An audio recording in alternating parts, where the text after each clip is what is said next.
This is just a call for mercy, a call for justice. Certainly, this must also be said. This can't be about Democrats. This can't be about Republicans. It has to be about bringing Americans home. And that's why it's important the Biden administration and the State Department exhaust every avenue possible to bring Brittney Griner home and all the Americans who are being held in Russia. All right, Americans across the country are rallying for the release of one of the world's best basketball players. That's WNBA star Brittney Griner. She's been in custody in Russia since mid-February on drug charges. Now, a Russian court has extended her detention until May, according to Russian state-run media, and her request to be released into house arrest was denied just this week. In the meantime, activists are pointing out that Griner would never have been in Russia if the WNBA just paid their players fairly. Joining me now to get into all of this is journalist Tamron Spruill. She's the author of the forthcoming book, Court Queens, about the WNBA, and happy to have TJ Quinn. He's an investigative reporter for ESPN. Thank you both for being here. Tamron, I want to start off with you. This petition you started, it has over 65,000 signatures. So what's your reaction when you hear some people suggesting that, you know, the government and those close to Brittney, that they want to keep this case under wraps for the most part? Is this petition helping or hurting? I think the petition absolutely is helping, because it was after the petition was launched that Hillary Clinton retweeted an article that discussed it, and we've seen a little bit of motion because of that. I've spoken to some retired WNBA players, all who have played overseas during their careers, who basically said that the silence is about not wanting to cause harm, and we absolutely respect that, but multiple things can exist. People can express concern and issue calls to our elected officials to prioritize her case, to get her home, while also not wading into geopolitical matters that most of us are not really qualified to speak on at any depth. So that's why the petition is specifically geared towards pressuring elected officials to get her home rather than wading into other things. TJ, I want to bring you into the conversation because my colleague Andrea Mitchell had a State Department spokesman on, Ned Price, who weighed in on this conflict, and then I want to get your thoughts on the other side.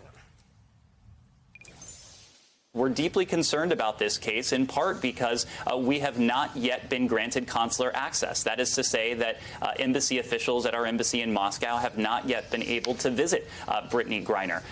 Russia has an obligation under the Vienna Convention to allow consular access, to allow our officials to see her. We are going to continue to press for that, to continue to see to it that Russia lives up to its international obligations. All the while, we're going to do everything we can to see to it that her rights are respected. So, TJ, there's this Russian-backed prison monitoring group who said they've been in touch with Griner, and they've spoken with her with the help of a translator, with the help of her cellmate who speaks Russian and English, who is serving as an interpreter. What do you make of all of this, and what have you uncovered in your reporting? Should we believe that she's okay? And what's the latest that you've uncovered? Well, I believe she's okay simply because that's what I've heard from her representatives, who say they're getting that information from her Russian attorneys, who get to see her several times a week. I wouldn't put a ton of stock in that report from TASS, Russian state media, reporting a Russian organization that we simply can't account for. People like Brittney Griner, when they're in custody in Russia, are used for propaganda purposes.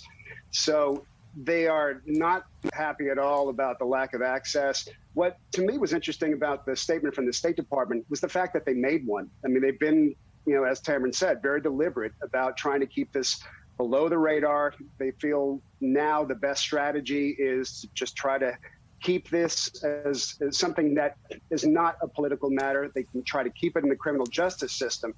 But the fact that they spoke at all means that it's a signal that they're ready to be a little more vocal, that they may be moving toward a strategy where they do want some full court public press on this.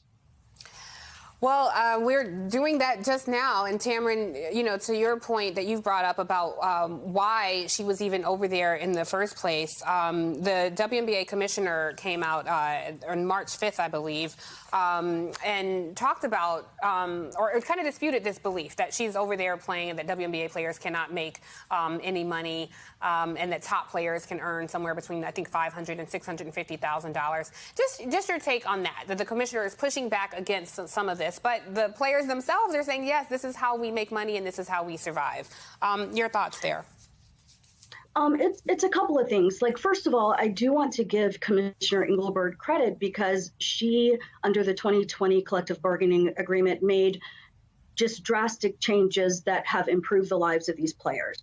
So that's number one. And some of the things that she's rolled out just have not taken effect yet. So players are getting more and more money each year that the CBA is in effect. They're seeing more of those benefits. But at the same time, they're not there yet. And players are still playing abroad because they want the money. I spoke with Arike Ogunbowale last year, who plays in Russia for a different team. And I asked her, what are the upsides to playing abroad? She said, there is no upside. It's just for the money. In 2019, there was an injury crisis with the WNBA in which a star or starter on every team was out for the season or missed most of the season with injury because they are not resting their bodies. They're playing year-round basketball. And the three former players I spoke with on Thursday all said, we were there because we needed to make a living. We love basketball, of course. The passion is there or they wouldn't be doing it. But the reason for shipping out has been to get exponentially higher wages than they can command here. And even though we're talking about the Brittany Griner case, I just want to add that, you know, I think fans have been questioning the silence. And in part, it could be because if we look too closely, we can see that this is not the first time a U.S. basketball player has been, you know, potentially in a catastrophic situation while playing abroad. A team owner was killed in 2010, 2014. Yeah. We had players kind of a narrow miss of a bombing of a subway station in Russia with Chechen rebels. So it's been a ticking time bomb for a while. Yeah, for a long time. We're running out of time. TJ, I just want to ask you really quickly before we go. Everything we know about the case itself is coming from Russia. So has it even been confirmed that she was definitely trying to sneak these vape cartridges?